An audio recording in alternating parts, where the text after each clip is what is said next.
You ask Tiger to solve. This deals with linear equations with one unknown.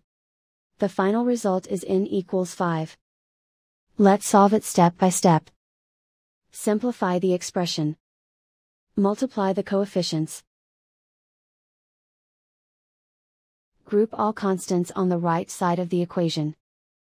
Subtract 5 from both sides.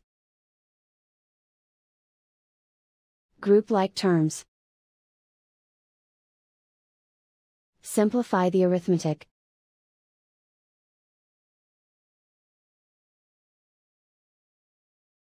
Isolate the n. Divide both sides by -16. Cancel out the negatives. Simplify the fraction. Cancel out the negatives. Find the greatest common factor of the numerator and denominator.